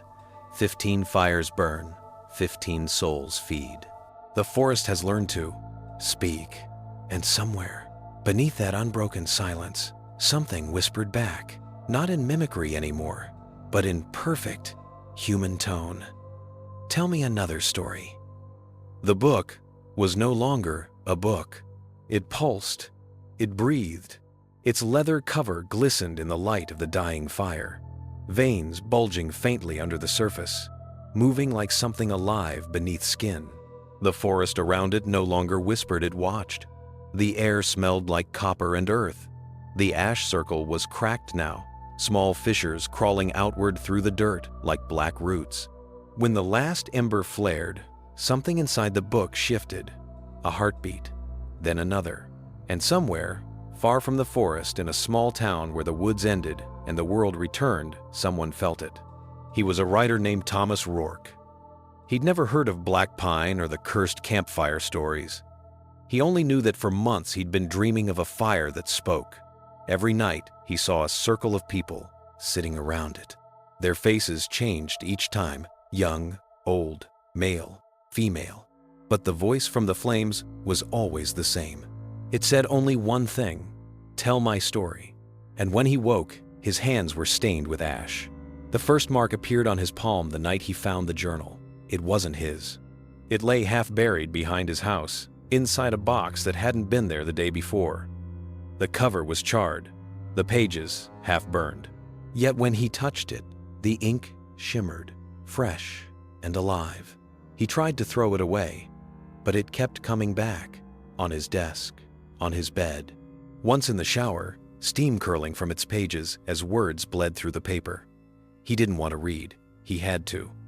The stories poured from him like blood from a reopened wound. At first, the mark on his hand was small, a faint ring around his thumb, almost like a burn. But every time he wrote, it deepened. The skin blackened, the veins around it darkened. By the third night, it pulsed in rhythm with his heartbeat. He couldn't stop. When he tried, his blood boiled. His mind filled with whispers, fragments of words he didn't recognize, voices of people he'd never met, stories he hadn't lived. He wrote through the pain. His pen carved grooves into the desk. The words came faster than thought, sentences spilling into the air, scarring the walls. Until one night, as the mark spread up his arm like ink under glass, he saw something move in the reflection of his window, a figure standing outside, watching. Its face was his. Its eyes glowed like embers, and across its right hand, the same black ring burned. He stumbled backward, his palms seared. The veins beneath his skin writhed, rearranging, forming letters. He pressed his hand against the mirror. The reflection pressed back. "You're the storyteller," it whispered. "You're what feeds the fire." Thomas fell to his knees, gasping. "What are you?" The reflection smiled. "The end of your story." The glass rippled. A heat spread up his arm, burning deep into the bone. He screamed as the mark on his hand split open, releasing a faint, glowing ember that floated toward his desk and landed on the open journal. It ignited instantly. The fire didn't spread outward. It spread inward, sinking into the pages, devouring the ink, feeding on the words themselves. When it was done, the book snapped shut. Smoke curled from its spine. And on the cover, new words appeared. The storyteller's mark. Thomas's house burned down that night. The firemen found no body, only a circle of ash in the study, and a book lying perfectly intact in the center. Its cover was warm. Its title faintly pulsed like a heartbeat. 16 fires burn, 16 souls feed. The story writes itself now. For the first time in centuries, the fire began to die. It did not flicker or fade. It choked. The color drained from the flames, fading from crimson to gray, to a dim, sickly white. Ash fell like snow, coating the blackened stones. The cursed book, half buried beneath soot, thumped once, then went still. The forest stopped whispering. Even the air seemed to hold its breath. And somewhere deep beneath the clearing, something shifted. Not alive, not dead, just waiting. The villagers who lived miles beyond the trees saw it before they felt it. A column of smoke rising from the forest, thin, straight, too dark to be natural. They'd grown up fearing that stretch of woods, teaching their children never to go near. But when the air turned cold, when their hearths crackled with blue flame and the dogs refused to bark, they knew the stories weren't done with them, because something was coming out. Far below the clearing, beneath roots and rock, the true fire had never gone out. It burned at the base of the world, a heart of coal and flesh that pulsed slowly, feeding on every story ever told around its light. Each tale was a heartbeat, each death a breath. Now, as the flames above dimmed, that buried heart began to stir. It was hungry, not for firewood, not for souls, but for memory. The cursed book twitched in the ash. Its spine cracked open. For the first time, the pages turned backward, unraveling story after story, sucking their words into the paper until the ink bled and reversed. Names vanished, faces blurred. The memories of the dead were being pulled home. The fire coughed. A burst of gray smoke erupted, carrying whispers, thousands of them twisting and screaming into the night. They weren't begging for release. They were warning. Don't let it sleep. Keep the fire burning. If it wakes, it remembers what it is. At the edge of the clearing, a shape emerged through the fog. A silhouette, small, frail, moving as if in pain. A woman. Her skin was pale as ash, her hair streaked with soot. Her eyes glowed faintly orange, like dying coals. She dragged herself toward the stones, whispering to the book, "You can't stop burning. You can't stop now." Her voice was cracked, desperate. Her hands trembled as she reached the last ember and blew gently, coaxing it back to life. It didn't move. Tears streaked down her gray cheeks. Please, just one more story. But the fire remained dead. Then the ground beneath her hand pulsed. Once, twice. She froze. The earth was breathing. The ashes between the stones stirred, splitting open to reveal something black and glistening beneath a surface too smooth to be rock. A lid, a lid covering something vast and ancient buried just below. From the cracks seeped smoke, and within that smoke, faint voices began to murmur. The fire dies. The gate opens. We remember the first flame. The woman stumbled back, eyes wide. No, no, it can't. The ground cracked wider. From beneath, a dull red light pulsed once, then again brighter, deeper, almost like the Edison rhythm of a colossal heartbeat. The trees bent toward it. The air grew hot. And in the dirt, a single word burned itself into the earth in letters of fire. Ember. The woman fell to her knees, shaking. The cursed book flew open in front of her, pages flapping violently. A final line wrote itself across the parchment, the ink smoking as it dried. 17 fires burned, 17 souls fed. The heart beneath the world stirs. And far below, the thing that slept beneath the fire opened its eyes. It began with a sound, not the crackle of kindling or the whisper of wind through the trees, but turning. A slow, grinding turn, like the world itself was a page being flipped. The cursed book lay in the center of the dead clearing, untouched, yet its cover shuddered, pulsing in rhythm with a dull red glow rising from beneath the earth. The forest around it did not move anymore. Every tree, every root, every stone was still frozen mid-breath. Only the book moved. Only. The book breathed. The first word that appeared was not written. It grew. The letters pushed through the leather like veins, bulging upward, forming jagged shapes that twisted and rearranged themselves. Smoke bled from between the seams. And then, without wind, the pages began to turn slowly, one by one, until the entire forest shook. Each page turned itself with the sound of thunder, tearing the silence apart. The ashes in the fire pit rose in a spiral, drawn toward the center. When the last page fell open, a voice spoke. Not loud, not deep, everywhere. Who told my story? The woman, ash-faced, trembling, staggered backward, her eyes wide. No, she gasped. You were never supposed to wake. The book's pages rippled. Lines of black ink spilled across the ground like tendrils, stretching outward, curling around her ankles, her wrists. You used my words.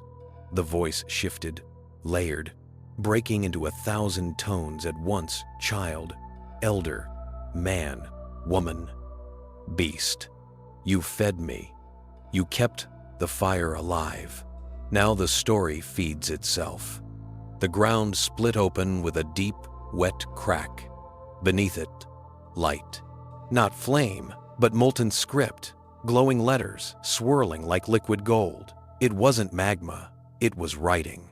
Every story that had ever been told, every ghost, every death, every whisper, flowed in molten rivers beneath the earth. The book was its mouth. The woman screamed as the ink wrapped around her arms, pulling her toward the center. No, please! The world won't survive another. The world was written, the voice hissed. It can be rewritten. The ink crawled higher, coiling up her throat. Her veins blackened, glowing faintly from within, as the words carved themselves under her skin. A single line etched across her forehead, burning as it wrote itself. Storyteller. She choked, falling to her knees as the fire pit roared to life again, but this time it burned black. The flames rose higher than the trees, silent and cold. No heat, no smoke, only the sound of thousands of pages turning at once. Then came the voices. Every person who had vanished into the forest. Jenna, Tyler, Marcus, Maya, the divers, the hikers. Their voices rose in perfect unison, speaking the same words. We are pages, we are words, we are not done. The woman's body jerked upright, her mouth opened, and from it spilled smoke, not like breath, but like ink bleeding underwater. Her eyes turned black. The voice of the book spoke through her now. There is no more fire. There is only story, and story cannot die. The forest convulsed. The trees split open like paper. Their bark peeled away in strips, revealing parchment underneath. The ground became text lines of ink spiraling outward, letters crawling across the dirt in patterns no human language could hold. Above, the sky cracked. The stars bled words. Each one fell as a burning letter, raining down until the clearing glowed with the light of dying language. The book closed itself. The heartbeat beneath the earth went still. Silence. Then one final sound, the turning of a single page.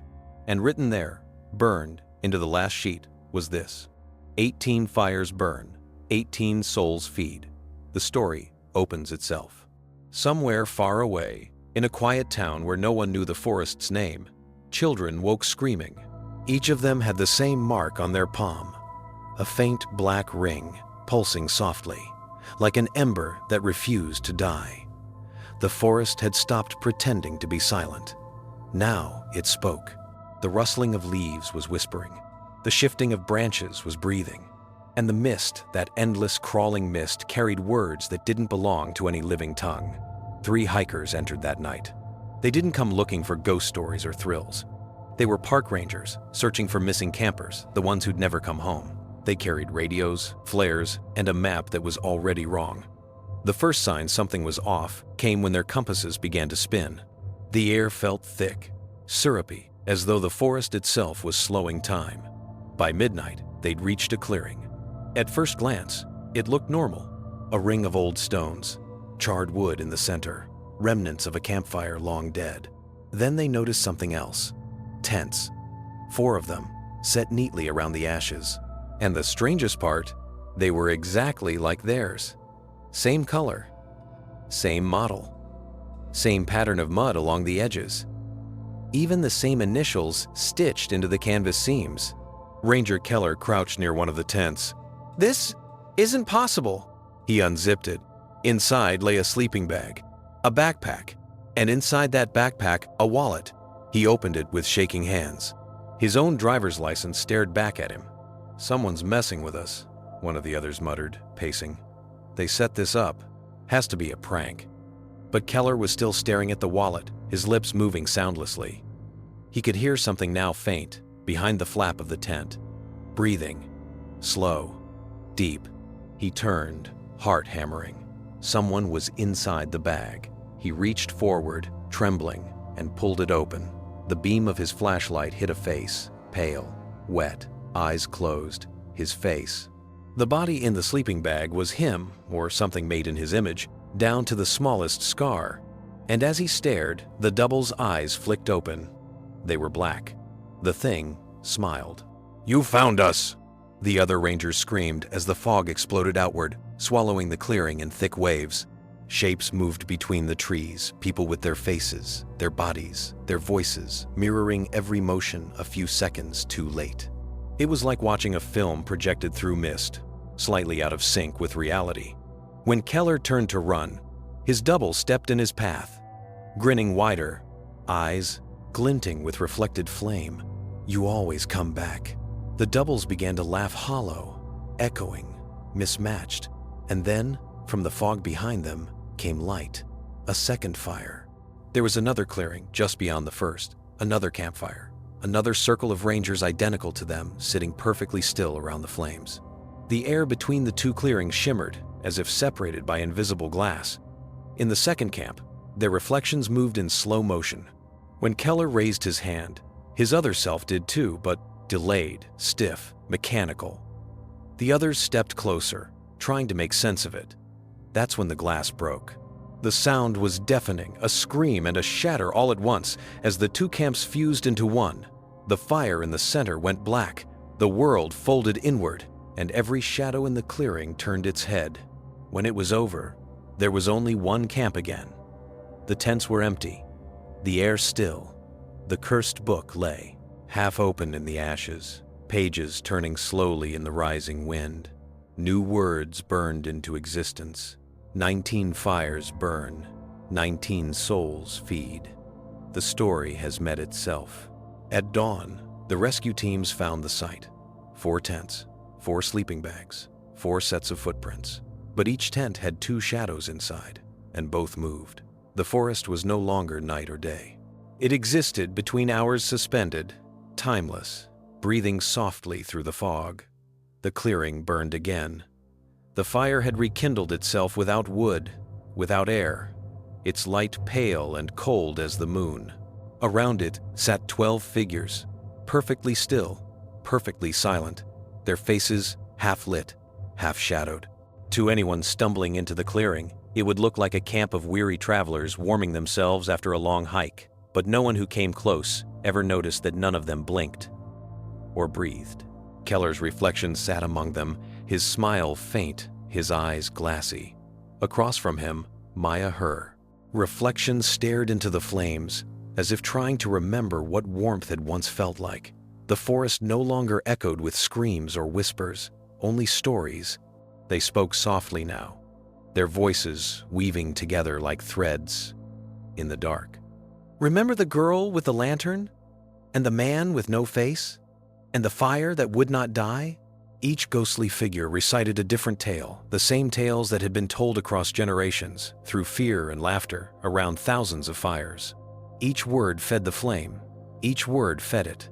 The book lay open in the ashes again, pages fluttering without wind. The ghosts did not look at it. They didn't need to. It was part of them now. Their voices merged, chanting in time with the beating of the buried heart beneath the ground. We told the stories. We burned for them. And now, we are the stories. From beyond the trees, something moved. A faint shuffle, a breath. A man stepped into the bin, clearing lost, pale, flashlight flickering.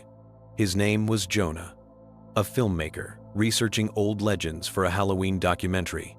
He froze when he saw them, those 12 motionless people around the fire.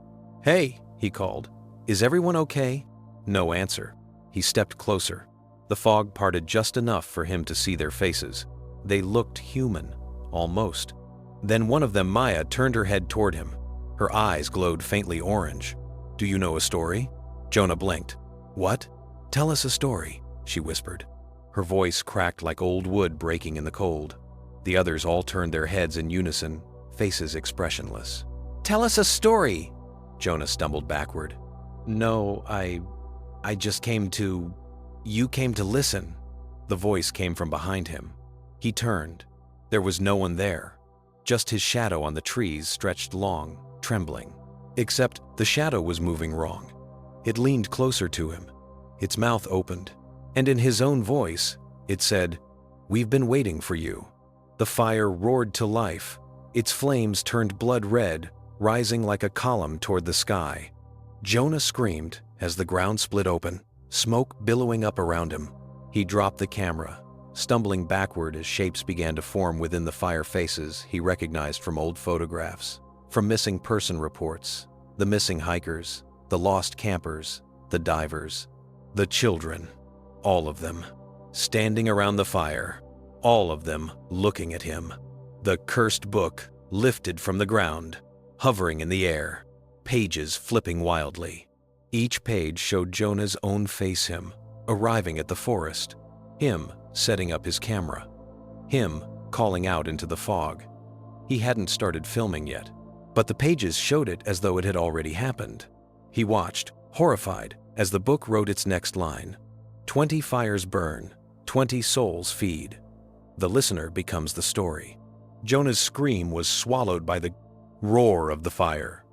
When dawn came, the clearing was empty again.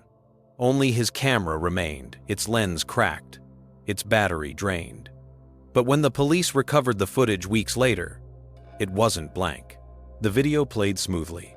Jonah sat by the fire, calm, smiling faintly, telling a story to 12 silent listeners. And when the tape ended, he looked straight into the lens. Your turn. No one remembered who lit the first fire, only that it never went out. It burned through centuries, through stories, through lives fed by fear, by memory, by the trembling breath of anyone who dared speak in the dark. And where there is fire, there must always be a keeper. The forest shifted again. The clearing reformed, as it always did after every death, every tale, every ending that wasn't. The ash pit glowed faintly, veins of red crawling through the soil like roots reaching up from the deep. And from that soft, burning glow, a shape began to rise. Not walking, not crawling, growing. Its body was made of charred wood and bone fused together, its veins pulsing with molten light. Its hands were long, fingers blackened and cracked, dripping with embers. And in the place where its face should have been, there was only fire. It moved with the weight of centuries, smoke trailing from its limbs like breath. This was the keeper of the flame. When it spoke, it didn't speak in words. The sound was the groan of old trees, the crack of burning wood, the whisper of ash falling on the dead. But somehow, every ear could understand. "You think you tell the stories," it said, its voice resonating through the ground, through the trees, through every trembling soul still caught in the woods. "But the stories tell you." It stepped closer to the circle. The fire rose taller, bending toward it, like a creature greeting its master. "I do not burn wood. I burn memory. Every word feeds me. Every fear shapes me." The air rippled with heat. The trees twisted, their bark peeling away to reveal faces, hundreds of them, mouths open in frozen screams. The keeper gestured, and the fire obeyed. Flames coiled upward, forming visions, Jenna's lantern, the hollow man's masks, the silent choir, frozen mid-song, all the tales, all the horrors. "You called me with your stories," the keeper said. "Every fear a prayer, every scream a seed. And from your fear, I grew." The book hovered between them, pages spinning, letters tearing themselves free to swirl in the air like burning insects. "Who are you?" A voice whispered from nowhere. Maybe from one of the ghosts. Maybe from the forest itself. The keeper's fire face turned toward the sound. "I am what comes after the story ends." The words hit like thunder. "When your fires die, I remember them. When your voices fade, I speak them again. I am the one who listens when no one else does." It reached into the fire pit, its hand sinking into the glowing ash. When it pulled back, the ember that rose from its palm burned brighter than anything they had seen. Pure, white, blinding. "This is the first fire," it said. "You have fed it enough." The light pulsed, the forest shook, and for a brief, terrifying instant, every ghost, every face carved into the trees, every echo in the mist, all of them turned toward that flame. The air vibrated with a single word: home. The ember burst. The shockwave rippled through the forest, turning fog to smoke, smoke to ash, ash to silence. When it cleared, the clearing was gone. The trees were gone. The earth was nothing but black glass, smooth and cold, reflecting the dim light of a distant dawn. Only the book remained, floating in the center, its pages turning in the wind. On the last page, a sentence wrote itself in glowing ink. 21 fires burn, 21 souls feed. The keeper watches. Then the book closed. And somewhere, far away in a town, where the sun still rose and children still told ghost stories by candlelight, a small flame flickered to life in someone's fireplace. It burned a little too bright, and when it cracked, it almost sounded like laughter. It began with one flame, a single spark in a cabin hearth outside of town.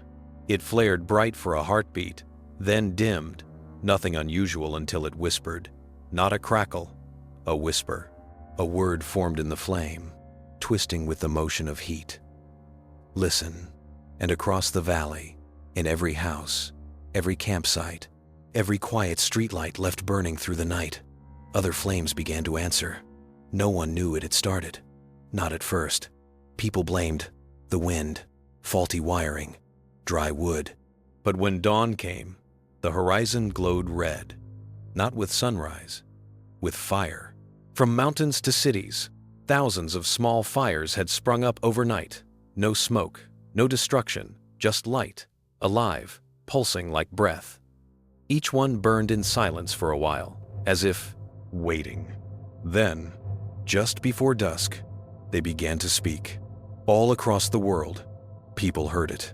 Campers in Alaska, children in Manila, a woman lighting incense in Prague. Each flame spoke the same words, in the same voice. "Gather. Tell your story. At first, people thought it was a trick, a mass hallucination, an echo of panic on social media. But when they turned off their screens, when they sat in the dark, the flames still moved when they whispered. And if you listened too long, your reflection in the fire began to smile back. By the second night, every flame was alive.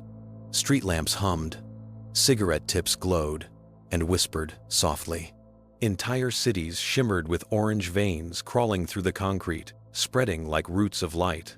In every park, people gathered without knowing why, drawn to the glow.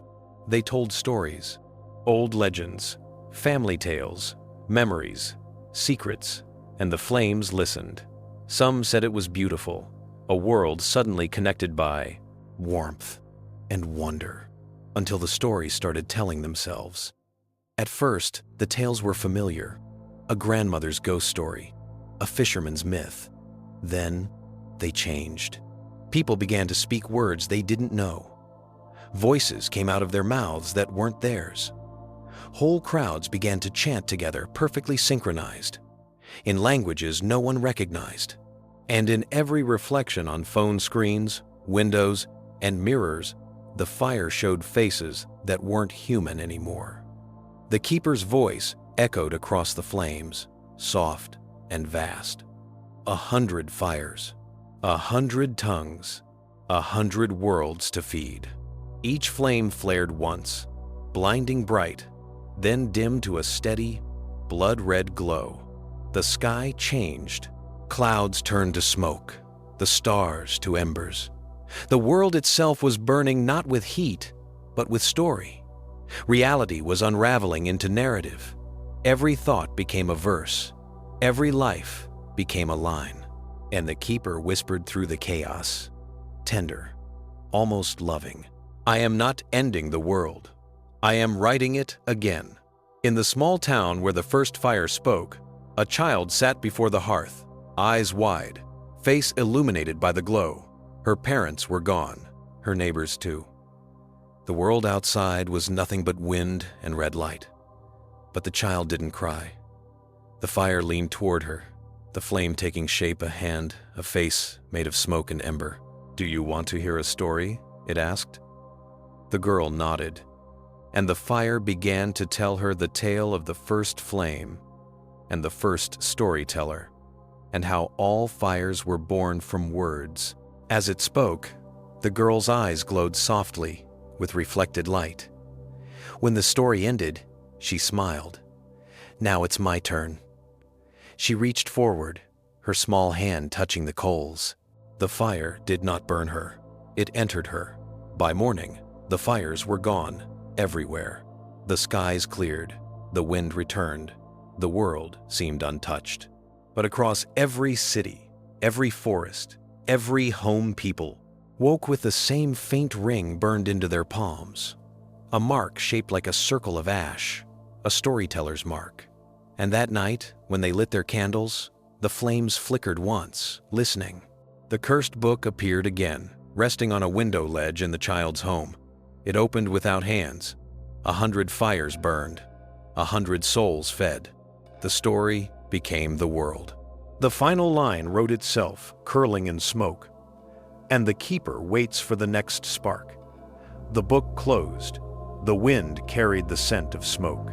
And somewhere, deep beneath the earth, the heartbeat of the first fire continued to throb, patient and eternal. The night after the 100 fires went dark, the world sounded wrong. Even the wind carried a hum, a thin, distant vibration like the after ring of a bell no one remembered striking. Everywhere, people whispered to the flames that waited in their lamps, afraid that if they stopped talking, the air itself would vanish. But one man did not speak. His name was Daniel Varon. Daniel lived alone at the edge of the ruins of a seaside town. When the sky burned red, he had seen his neighbors melt into story, their voices fading into the light, and he had understood words were fuel. If he never spoke again, the fire would have nothing to feed on. So he stopped. He taped over his radio, smashed the mirrors, sealed every crack in the walls where sound could slip through. The only noise in his world was the tide, a slow, endless heartbeat of water against rock. For a week, the silence held. The air around his cabin cooled.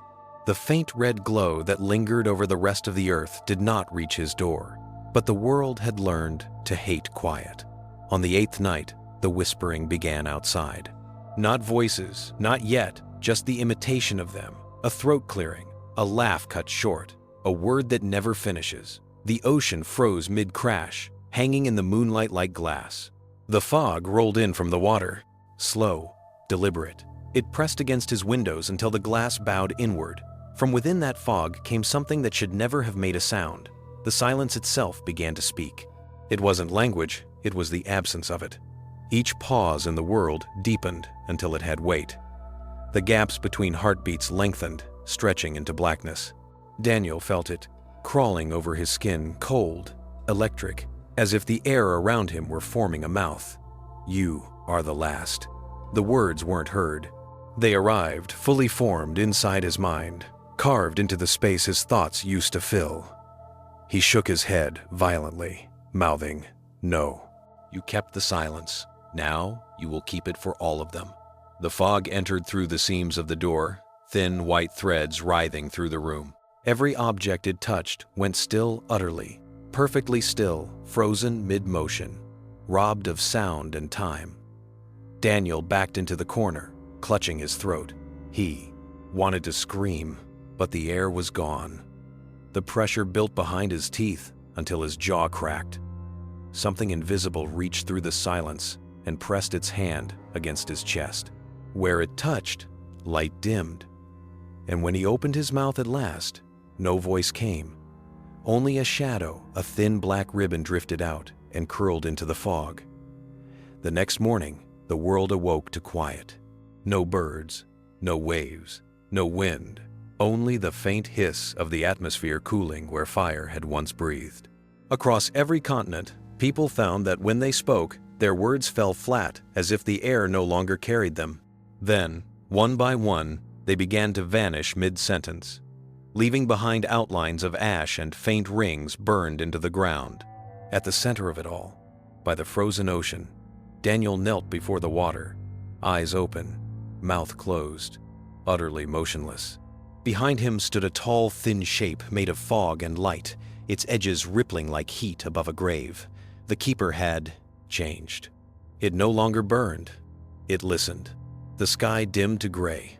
The sea began to whisper again softly, rhythmically, not with flame this time, but with the echo of silence.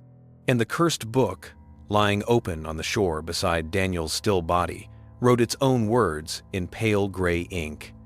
100 fires burned. One voice remained. The waves never reached Daniel. They froze inches from his knees, held in place by something unseen, as though time itself was afraid to touch him. The fog wrapped the shore like shroud cloth. And in the center of that pale stillness, the book began to change again. Its cover cracked down the spine, bleeding black ash into the sand. The pages glowed faintly from within, trembling, humming like the breath of something sleeping just under the surface of the world.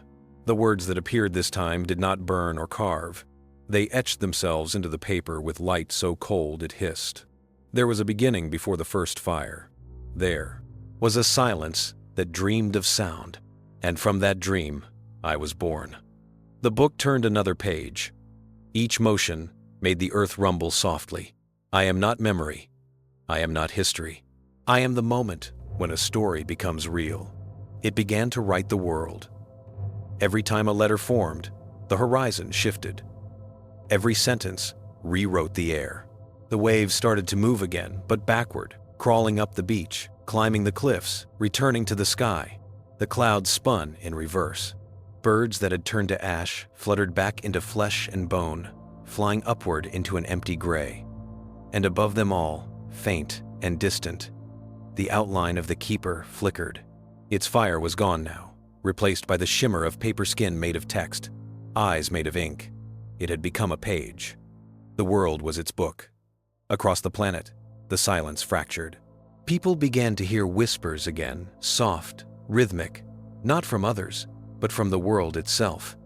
In the rustle of leaves, in the static of radios, the hiss of the sea, came the same phrase: write it down. Those who obeyed found the words appeared on their walls, on their skin, on the insides of their eyelids. Every story they had ever told, every secret, every dream, all of it, bleeding out of them and into the world. The more they wrote, the more the sky brightened. But it wasn't sunlight returning. It was pages, thousands, millions, falling from above like snow, each one blank, each one whispering faintly as it drifted down. Tell me something true. The keeper, if it could still be called that, stood on the shoreline. Its voice rolled across the dead air, calm and vast. You feared the fire. You fed the fire. Now you are the fire. It raised one hand, and every flame that had ever existed reignited not in hearths or forests, but in the hearts of the living. Tiny embers behind their eyes, stories waiting to be told. The book of the dead fires, it said softly. A story that cannot end because it no longer belongs to one world. The ground beneath Daniel's body split open. Ash and light poured upward, swallowing him whole. When it cleared, he was gone. Only the book remained, open to its final page. On it, a single line wrote itself slowly, shaking the air. 22 fires burned, 22 souls fed. Now, the story burns itself. Everywhere across the world, the fires went out again, but the glow remained. Not in the air, not in the earth, in people. Every storyteller, every child whispering to their candlelight, every dreamer who spoke into darkness, they all felt the pulse, a soft beat beneath the ribs, a quiet reminder. The story was still alive. And somewhere, far from all that light, a single ember drifted down into the Black Sea. It hissed, faded, and then reignited, dim but steady. The voice that rose from it was faint, almost tender. One story left. The ember drifted for a long time, a single red eye in an upland, ocean without horizon. Everywhere it went, the water hissed, and small rings of steam bloomed like breath. Above it, the sky was empty paper. Below, nothing but depth and echo. When it touched land again, some forgotten shore, somewhere outside of time, it rolled into the sand and waited. And as always, someone found it. A hand, a reader's hand, your hand. The ember pulsed once against the skin, light leaking between the fingers. The warmth didn't burn. It throbbed like a second heartbeat. Around it, the air began to fill with sound. The hush of turning pages, the whisper of stories that had never been told. The world you knew, blurred at the edges. The walls behind you became trees, the ceiling, a sky filmed with smoke.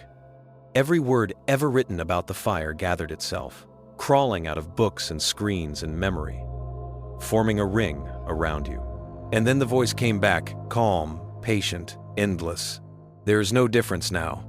You read the story reads you.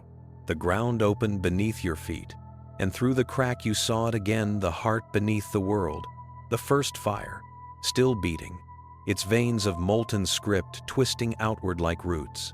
Each pulse carved new words into the air. I am the flame that listens. I am the ear that burns. I am you when you remember me. Around the ring of fire, the ghosts returned one by one.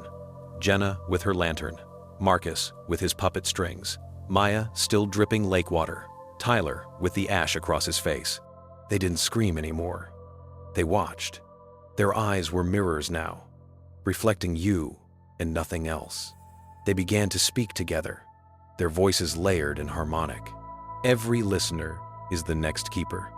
Every keeper feeds the tale. The fire takes them, one by one, until only the fire remains. The words crawled up your arm, glowing faintly under the skin, curling into a perfect ring on your palm, the same mark that every storyteller bore. The same mark that meant the story had chosen you. The ember in your hand flared. For a heartbeat, the world blinked white. When the light faded, you were sitting before a fire. It looked small, safe, almost ordinary. The book lay beside it, open to a blank page. A pen waited. "Tell another," the voice said softly, from inside the flames.